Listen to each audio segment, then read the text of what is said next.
ഞാൻ ഒരു ഉരുളക്കിഴങ്ങ് കറി വയ്ക്കാനായിട്ട് പോവുകയാണേ. ഒക്കെ തുടങ്ങിയപ്പോഴാണ് ആലോചിച്ചത് ഒരു വീഡിയോ എടുത്തിടാമെന്ന് വിചാരിച്ചാണേ. അതിന് വേണ്ടിയിട്ട് ഒരു സവാളയും 2 ഉരുളക്കിഴങ്ങുമെല്ലാം ഞാൻ അരിഞ്ഞ് റെഡിയാക്കി വെച്ചിട്ടുണ്ട്. ഇനി അടുത്ത് ചെയ്തേക്കുന്നത് എന്തെന്ന് വെച്ചാൽ ഒരല്പം വെളിച്ചെണ്ണ ഒഴിച്ച് കടുക് വറുത്തിട്ട് കടുകും വറ്റൽമുളകും ഇട്ട് വറുത്തതിന് ശേഷം കുറച്ച് ഇഞ്ചിയും പച്ചമുളകും കൂടെ ചേർത്തിട്ട് ഞാനിതാ ഒന്ന് വഴറ്റിയെടുക്കുന്നുണ്ട്. ഇഞ്ചി ഇടുന്ന എന്തിനാന്ന് വെച്ചാൽ നമുക്ക് ഉരുളക്കിഴങ്ങ് കറി വയ്ക്കുമ്പോൾ ചിലർക്കൊക്കെ ഗ്യാസിൻ്റെ പ്രശ്നം ഉണ്ടാവാൻ ചാൻസ് ഉണ്ട്.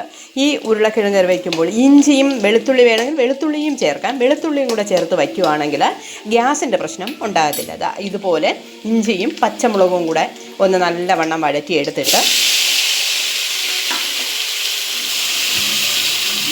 ഇച്ചിരി ഉപ്പും കൂടെ ചേർത്തിട്ട് നമുക്ക് ഉരുളക്കിഴങ്ങ്, ഞാനിന്ന് സ്റ്റൂ ആണ് ഉണ്ടാക്കുന്നത്, അതിൻ്റെ വീഡിയോ ഞാൻ വിശദമായിട്ട് ഇടുന്നുണ്ട്. ഞാനിത് കാണിക്കാൻ കാരണം ഇഞ്ചിയും വെളുത്തുള്ളിയും പച്ചമുളകും കൂടെ ഇട്ട് ഉരുളക്കിഴങ്ങ് സ്റ്റൂവോ കറിയോ വെച്ച് കഴിഞ്ഞാൽ നമുക്ക് ഗ്യാസിൻ്റെ പ്രശ്നം ഉണ്ടാകത്തില്ല. അതിന് വേണ്ടിയിട്ടാണ് ഞാൻ ഈ വീഡിയോയിൽ വന്നത്. ഓക്കേ.